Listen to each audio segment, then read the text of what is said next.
Yo, what's up? Another MG ZS EV video. Yes, from Norway. Well, actually, it's a combination. It's Norway and Thailand. So this one is a charging video. So I tried to achieve 85 kilowatt on it, but a spoiler alert is that I didn't manage to get 85 kilowatt. So we have a charging screen here. Let me just start it.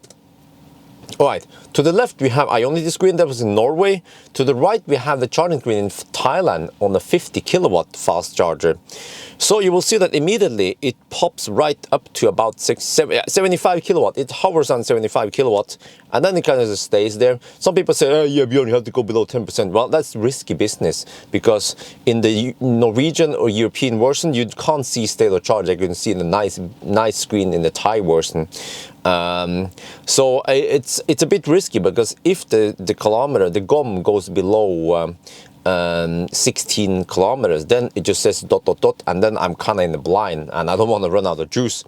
But you see that immediately when you charge on HPC, you have higher charging rate than in Thailand, than on 50 kilowatt basically.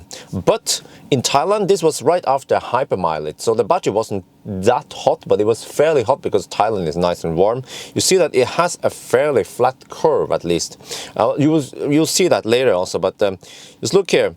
So we are charging faster right now, right, on the HPC in Norway, but I believe that the battery was not fully heated up. Before I did this, I went fast. I went 120 plus kilometers per hour in Norway. I also did some yo-yo driving, you know, hammer it, accelerate full, regen, accelerate full, regen to build up heat, and then I went back to the Ionity charger in Dal, fast charge it a bit, went again, yo-yo driving, back and forth, back and forth. This is probably the fourth or the fifth try on the charging session. And I simply couldn't build up enough heat. It was around -1, -2 in that day. You will notice something here. At 50% roughly, you see that the Norwegian charging session is actually slower than the Thai charging session. Why is that? Is it something wrong with the car? Is it not the same battery? No, I believe it's the same battery. I think it's just different weather conditions, because it seems like this car also Coldgate. That's what I experienced, but it's just that it's affected by the temperature, just like Ionic. I measured when I do the 1,000 kilometer challenge in Ionic. When I went down south, I managed to get good speeds when it was close to 10 degrees Celsius. But I went back north again, it started Coldgating again. It seems like many of these cars, they just simply can't keep the temperature in the battery like a Tesla does. So right now you see at around 65%, we dip below 40 kilowatt, whereas in the Thai charging session, it still hover around 45 kilowatts. Now, when I did the 1,000 kilometer challenge, I did charge twice on 50 kilowatt fast charger. And on those charging sessions, I saw more or less the same thing as you can see to the right here, which is that when you're on 50 kilowatt fast charger, the charging curve is very flat. And it can keep that high speed for a longer time. So it means that in those cases where I had to charge to 80% or 75% at least, it actually takes more or less the same time if you do it on the 50 kilowatt fast charger versus a high power charger. So what is the whole deal with the car supporting 85 kilowatt then? Is it just a joke or something? Well, I don't know. So, you know, based on this, what you see right now, it means that when you are on high power charger, the charging speed goes up fast in the beginning and then it drops. So, but again, we probably have some Coldgate here in the Ionity charging session. So I don't know how this will look like if I did this in Thailand or if I did it in Norway in nice hot summer. But so interesting here is that eventually you will see that the 50 kilowatt session will pass the high power charging session. You see, at 80%, every time, this happened also during the 1,000 kilometer challenge, it will always throttle at 81% at Ionity.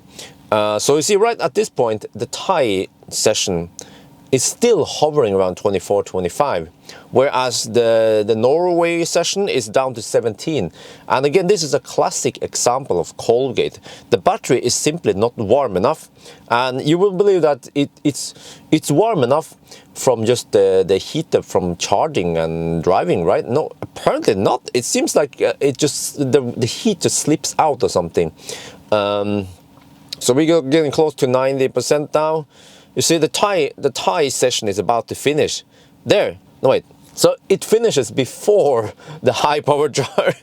I was so shocked when I saw this. Like, what? But I also noticed one thing though, is that I mentioned that the Thai session you saw here, it was after hypermiling. It was in Chiang Mai. And again, I had to explain a lot of stuff to you guys because you guys apparently didn't pay attention to the Thai video. Many of you guys blindly ignored them, which is fair enough, but you actually lost lots of useful information. Because in Chiang Mai, when they did the hypermiling, it was semi-cold. Okay, it was okay in the daytime. It was kind of cold at night, around 14 degrees Celsius. But then in the daytime, it heated up to 25, 30 degrees Celsius. But by the end of the live stream, the end of the hypermiling, it was around 25 degrees Celsius. But I didn't drive too hard. When I plugged it in, you saw the charging session. It was nice, right? But when I did the road trip with Doraemon, that's what I call him, you know, the MG I have in Thailand. Oh, by the way, for you guys, I don't know if you guys are joking or if you guys are just, I don't know, joking maybe, because some of you guys were asking me, hey, how did you transport that MG from Thailand to Norway? And did you also repaint it? Dude, that car is in Thailand. Why the heck would I pay more for that car in Thailand and then ship it to Norway? I already have a Tesla. I have a way better car in Norway. Why the heck would I ship a Thai version with the steering wheel on the wrong side and ship it to Norway? Yeah, so I hope you guys were joking, right? Now actually, you know what? That's the funny thing. Many of you guys were not joking, but when I bought Doraemon in Thailand, many of you guys were dead serious and you asked me, oh cool, are you going to transport it to Norway? Who the heck transports that car to Norway? It's just the less smart comments and questions I get in this channel. You guys should know better. I'm quite disappointed of you. Yeah, but anyway, okay, back to topic. Okay, so when I did the road trip from Chiang Mai to Bangkok, yeah, Bangkok is the capital of Thailand. In Bangkok, during the night there, when I arrived, it was, I think 30 degrees Celsius, right? And I didn't hypermile. Towards the end, I was actually driving about 80, 90 kilometers per hour. So okay speed, you know, some discharging, some heat buildup in the battery, and also nice ambient temperature. So when I arrived in Bangkok and I started fast charging at a 50 kilowatt fast charger, I got insane charging speed. It was of course more or less flat, but you can see here in the live stream replay that it maintained 24 kilowatt beyond 90%. It was better charging session than we saw here earlier. And then the weird thing was that it suddenly stopped at 97%. And then the BMS was kind of, I guess, learning, calibrating or something. And then the state of charge went up, and then it said, okay, we are at 100%. We're not at 97%. That is weird. But also during the charging session in Bangkok, I heard the cooling was working. It was like,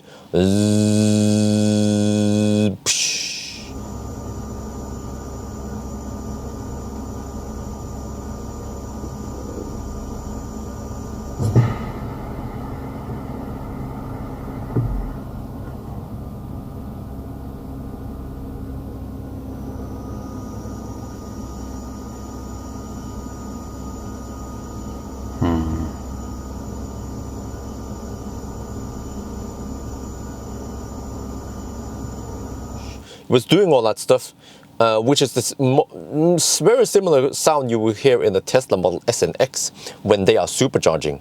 So it's the sound of liquid flowing through the system, and then you hear the compressor going. So it means that over there in Bangkok, the battery was nice and warm, just like a Model 3 battery during a normal charging session. Here in winter or summer, it doesn't matter. So again, the Model 3, Tesla, they figured out that if you heat up the battery to 57 degrees Celsius during a supercharging session, you can take very nice charging speed also at high state of charge. That's the magic of Model 3. Yeah, until I'm nerfed. No. But I believe that the same thing happened with the MG in Bangkok because it was warm enough. But in Chiang Mai, it was still getting okay charging speed, but the battery was not that hot. And the MG, like most other EVs I've tested, Ionity, Kona, e-tron, okay, maybe except for e-tron, but most other cars I test, they don't use the battery heater actively, unlike Tesla. When you fast charge and you supercharge. So if they did that, and if they had better control over the whole battery management, they could probably mimic Tesla's performance when it comes to fast charging, which is to heat it up enough to over 50 degrees Celsius, take some massive charging speed, and then afterwards, when you finish charging, you let it cool down. That's what Tesla does. It will just cool down, actively cool down the battery. Within 10 minutes, the temperature will drop by 10-15 degrees, and it will be around 30, and then eventually around 25 degrees Celsius. And that's when it doesn't degrade that fast. So, interesting. So again, for you guys you haters out there, there's some Chinese haters there. They'll be like, this is Chinese quality. Yeah. No, again, if we did this with a Kona or e-Niro or let me see what cars, Coldgates, the new what's it called again, Volkswagen E-Up, all those cars that Coldgate, they will also have this behavior. And if it did this, if it took the car to Thailand, or if you waited until nice hot summer, they will probably perform way better. Yeah. So unfortunately, you can say that yes, the MG sucks, but I would say that the whole car, the whole EV industry sucks, except for Tesla and maybe e-tron, Audi e-tron. I've seen the e-tron.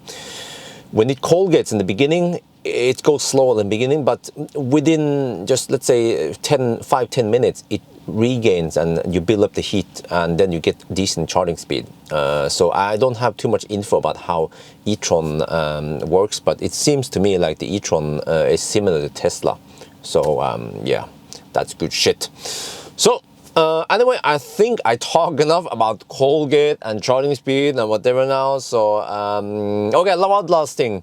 Well, if I have the opportunity, I will test the MG in Thailand. I don't bother. I have to wait a while until we get summer over here, and if you guys get hot summer or whatever. So I will test it again in Thailand. I will try to go to that 90 kilowatt or the 135 kilowatt fast charger when it's nice and hot, and see what kind of speed you can get there. So at least you will know what you can expect in the summer or spring here in Europe, right? So I give you guys the answer before summer is even here, because I have a car in Thailand. Yeah, okay. I think that's gonna be it for now. Hope you guys enjoyed this video. As always, thank you for watching, and talk to you later.